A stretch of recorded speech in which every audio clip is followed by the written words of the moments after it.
Hey everybody, it's Ron from Pick Dawgz, and this is Ron's Rundown. We're going to go over the MLB games scheduled for Saturday, the 20th day of the 4th month, 2024. Now, if you like what you see, make sure to give this video a big thumbs up and subscribe to our channel. Don't forget to put your baseball picks in the comment section below. And if you're looking for my best bets, including my daily rundown best bet in the MLB, you can find those at the Premium Picks tab at pickdawgz.com. There's also a link in the description.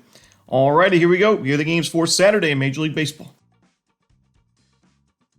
First up, we see the Tampa Bay Rays taking on the New York Yankees. Zach Eflin and Nestor Cortes are your starters. You know, even though Nestor Cortes' last start wasn't his best, I still think he's trending in the right direction overall. And I think he pitches pretty well against the Rays team and hasn't hit lefties too well this season. Cortes' only Yankee Stadium start of the year was a shutout, 8 innings of work, 6 strikeouts, no walks to go with it. So I think he pitches pretty well. Zach Eflin, he's been inconsistent this season. We saw a really good outing from him last time, but before that, we saw him give up 5 earned runs to the same team in the Angels, 9 base hits to go with it. And the Rays are 1-3 in his first 4 starts of the year, and some blowout losses to go with it: 8-2, 7-1, and 7-3. Those losses. So while Eflin pitched really well against the Yankees last year, we got to remember that was a much different Yankee lineup. They didn't have Juan Soto. They had some injuries throughout the year to some of their big hitters like Aaron Judge. So I do think that the Yankees are a much better team this year against right-handed pitching. I think they'll be able to get to Zach Eflin. I think they're going to win this game. And also, this Rays bullpen has been probably the worst in baseball in terms of the ERA, the expected numbers, dead last in xFIP right now. So I'm going to go with the New York Yankees on the money line. Next up, we see the Minnesota Twins hosting the Detroit Tigers. We see Bailey Ober and Reese Olson as your starters. Both starting pitchers coming off really good outings in their last starts. Reese Olson, 6 1/3 of 1-run ball against the Rangers, 8 strikeouts to go with it. He's had 2 really good outings, 1 poor outing, and that was against the Pirates on the road. But I think he pitches well in this matchup against the Twins lineup. It's just been, one of the worst teams in baseball offensively to start the year. And, Bailey Ober pitched well in his last game, 6 innings of shutout ball, and it was against these Detroit Tigers. But we mentioned that, pitchers that have to face the same lineup twice in back-to-back starts in the same week, I give the advantage to the lineup, and there's a reason why when you look at pitchers' numbers, their ERAs and the opponent's batting average, opponent's slugging percentage go way up in the second and third time around the order. Teams pick up on things. The hitters pick up on things with these pitchers, and you usually can get to them, later in outings. And I expect in this start, Bailey Ober is somebody that's had some issues with, missing pitches inside the zone. He's a guy that throws a lot of strikes, doesn't really walk a lot of batters, but sometimes those pitches hang right over the heart of the plate, and teams like we saw the Royals do can really take advantage. And I worry about that in this game, especially, facing the same lineup twice in the same week. So I'm going to go with the Detroit Tigers here on the money line on the road. Next up, we see the Milwaukee Brewers taking on the St. Louis Cardinals. DL Hall and Miles Mikolas are your projected starters.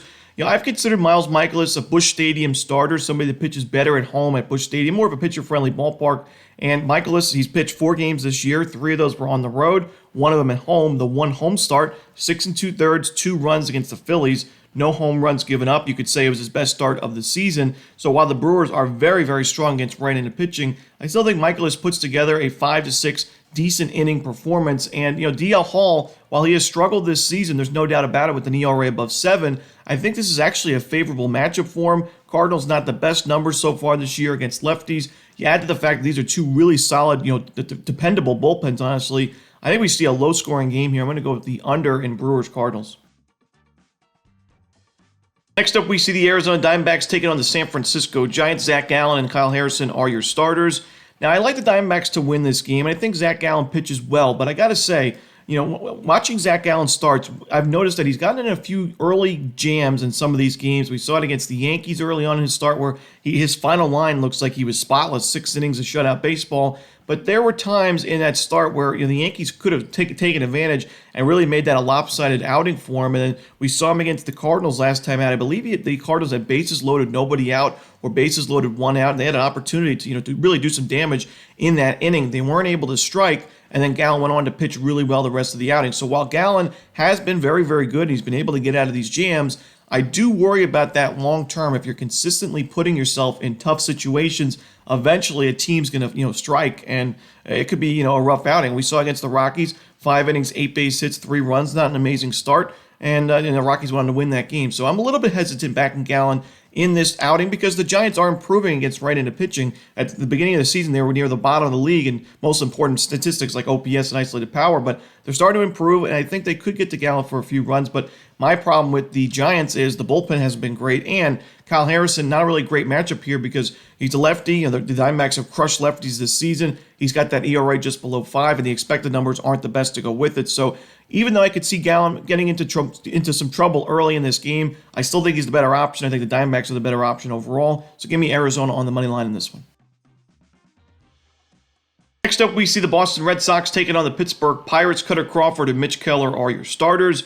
Man, this Red Sox team really dealing with the injury bug early this season. At first, it was the pitching staff. Giolito goes down before the season. Pivetta, Garrett Whitlock was removed from a game earlier in the week, and Chris Martin missed some time with a shoulder injury. He's back, but at first it was the pitching staff. Now we look at the lineup. Rafael Devers, Tyler O'Neill, you're arguably top 2 hitters in the lineup, and Trevor Story as well. They all go down. It's tough sledding here for the Red Sox. For them to be above 500 on the road and right around 500 overall this season, pretty impressive stuff, considering those injuries. But I do expect their lineup to struggle quite a bit in this game. Mitch Keller has pitched a lot better at PNC Park. We saw that last year, and we've seen, mostly on the road this year. He's pitched 3 games on the road. He struggled in most of those games. His 1 game at PNC Park, it was a quality start. 6 innings, 2 runs against Tigers, 9 strikeouts to go with it in a Pirates victory. So I think Keller against a shorthanded Red Sox lineup pitches well in this game, but Cutter Crawford, a sub-1 ERA so far. He's got a .42 ERA. He's pitched well, even at Fenway Park in his last couple of starts against some tough lineups in the Orioles and Guardians. He went, 10 and 2/3 combined of shutout baseball with 12 strikeouts. He was able to strike out 6 Guardians in 5 and 2/3 innings. Not an easy thing to do with no walks to go with it. It's good to see his control getting better as well. Give me the under here in Red Sox Pirates. Up, it's Houston Astros taking on the Washington Nationals. We're going to see Ronel Blanco and Trevor Williams as your starters.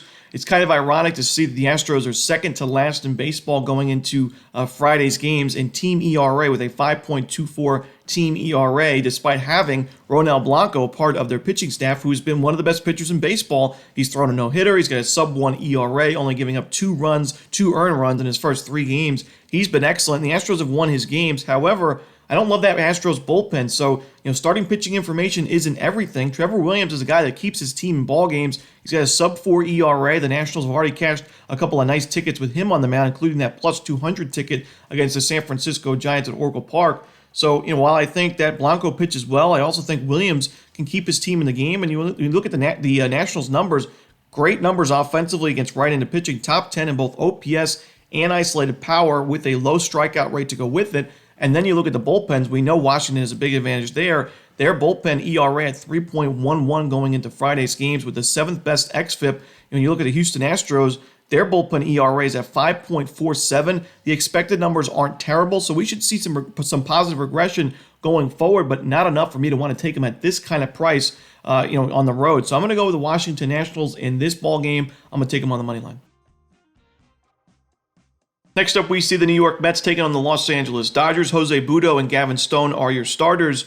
Now, here's the thing. I think Gavin Stone's a lot better than his current 6.14 ERA. When you look at the expected numbers, a lot of them sub-4 in terms of expected ERA, xFIP. I think he's going to get a lot better as the season goes along. And we even saw in his last game, probably his best start of the season for the Dodgers, as he went 6 and 2/3 innings of 2-run baseball. It was his first quality start of the year. However, Jose Butto on the other side, he's pitched well. While we can expect he's not going to have a sub-1 ERA for long, he's still been a really solid option for the Mets. I mean, his first game he faced the Tigers, you could say it was a weak lineup, pretty good matchup for him at home, 6 innings, 1 run, 6 strikeouts.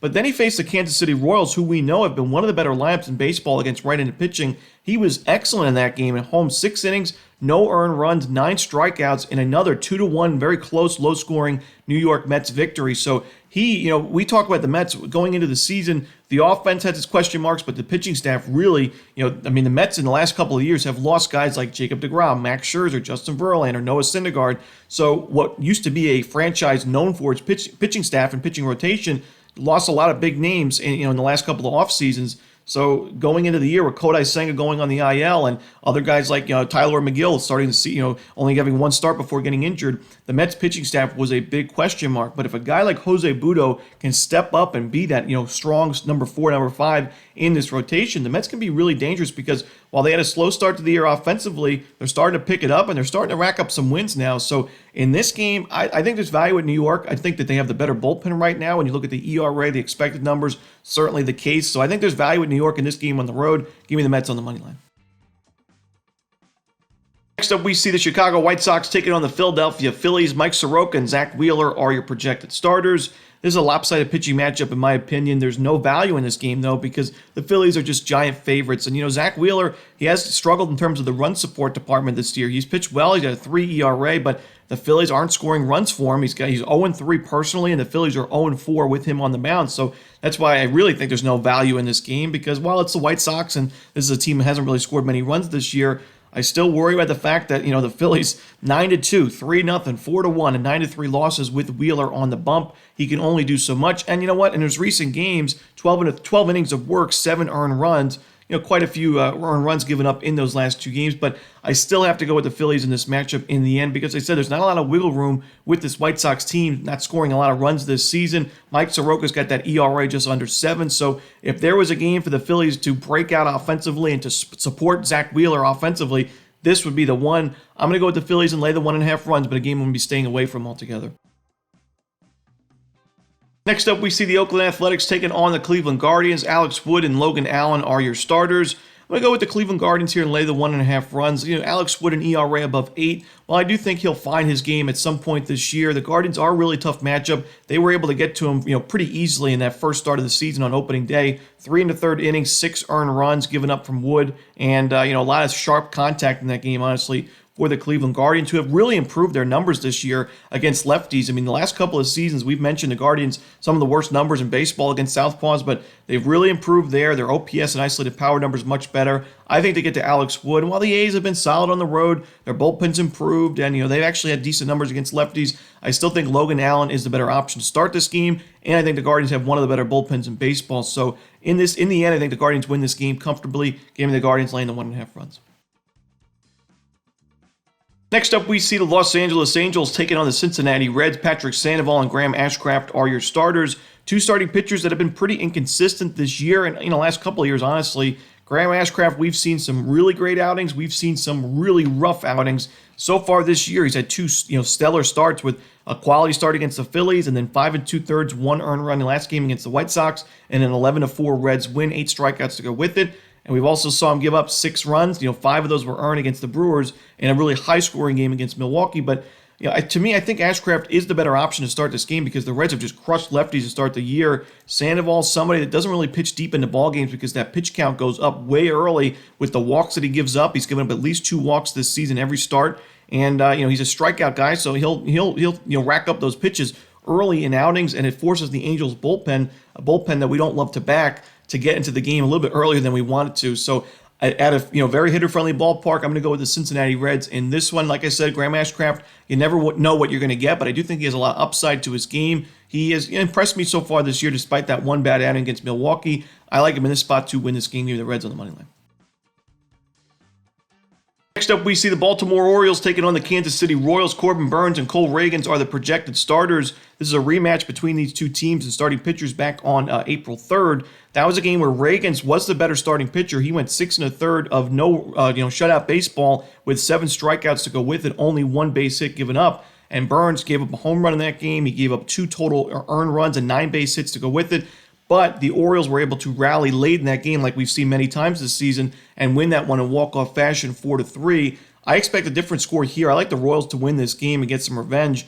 Cole Ragans' last start against the Mets, 6 innings, a shutout ball, 8 strikeouts. His team wasn't able to back him up in the run support department, but I think they will against Corbin Burnes, who's a little bit concerning right now for me. His last 3 games, he's had less than a strikeout, well under less than a strikeout per inning. He's a strikeout-dependent guy, so that's a concern. He's given up at least 1 home run in 3 of his first 4 starts. He's given up a good amount of base hits in certain outings, like the Royals, 9 base hits, 6 base hits against the Brewers in his last start. And the Royals got some great numbers against righties to start the year, especially at Kauffman Stadium. So I think Burnes could be in trouble here. I think Ragans is the better option. And while the Orioles have the better bullpen, I think the Royals hold on to this one. Give me the Royals on the money line. Next up, we see the Texas Rangers taking on the Atlanta Braves. Nathan Eovaldi and Charlie Morton are your starters, 2 starting pitchers that aren't in great form going into this start, as Eovaldi gave up 5 earned runs and 8 base hits in his last game, and the Rangers have lost each of his last 2 starts, while Charlie Morton, he gave up in his last 2 games, I believe, 9 earned runs combined against the Marlins and Mets. However, Charlie Morton has been a lot better at Truist Park over the last couple of years, and I expect him to be better at home in this start. While I don't think it's going to be a clean start against a very solid Rangers lineup, I think it'll be good enough for the Braves to win this game because the Braves have the better bullpen and, in my opinion, the better lineup against righties to go with it. So I'm willing to take Atlanta in this matchup on the money line. Next up, we see the Seattle Mariners taking on the Colorado Rockies. Luis Castillo and Kyle Freeland are your starters. I know it's not easy taking Kyle Freeland and the Rockies with that ERA above 13 and the bullpen struggling as much as it has, but I mean, Freeland's got Coors Field experience. His only Coors Field start of the year this year was his best start of the season by far. It was 5 innings of 2 earned run baseball in a 7-5 Rockies win, and that start was even more impressive because he faced the Diamondbacks, who scored 10 runs on him in the first start of the year on opening day, and B, the Diamondbacks overall have just crushed lefties in general, so it wasn't a great matchup for Freeland, but he pitched well enough for the Rockies to win. I think that's going to be the case here. I think the Mariners are going to score a few runs off him, but I think he keeps them in the game, and Luis Castillo, we've mentioned, we just can't back him, especially at this kind of price, until we see him get the job done. He's 0-4, so far this year. The Mariners are 0-4 in his first 4 starts. And even though his last game was a quality start, it was still 7 base hits. It was still a home run given up. He's given up at least 1 home run in 3 of his first 4 games. He's given up 6 or more base hits in all 4 of his starts. The control's been okay. Strikeout numbers are there, but gives up a lot of sharp contact and a lot of base runners. That's exactly what you want to avoid at Coors Field. So for me, the value's on the Rockies on the money line at Coors. And the final game we're going to talk about for the Saturday card in Major League Baseball, it's the Toronto Blue Jays taking on the San Diego Padres. No official starter for San Diego, but we should see Jose Barrios going for Toronto. I like this Padres lineup, but no official starter right now. Could be a bullpen game. I don't love that. This Padres bullpen hasn't been the best. When you look at the expected numbers, a 4.55 xFIP is bottom 10 in baseball. The ERA above 4 as well is not great. And Barrios, not a lot of room for error because he's been so sharp this year. He's 3-0 with that 1.05 ERA. No earned runs his last 2 starts, 13 2/3 innings, 13 strikeouts to go with it. He's had some, easier matchups against the Mariners and Rockies. The Rockies where he was pitching against them at Rogers Center, but he's also had some tougher games at Tampa Bay, at Houston. He's still been able to keep that ERA just above 1. So he's been one of the better pitchers in baseball. No official starter for San Diego, some uncertainty there. So I'm just going to lean towards the Blue Jays in this one on the money line. And that's it. Those are the games for Saturday in baseball. Hope you enjoyed this video. If you did, don't forget to hit that like button and subscribe. And don't forget to put your baseball picks in the comment section below. Again, if you're looking for my best bets, you can find those at Pick Dawgz Premium. As always, this is Romanelli. Good luck.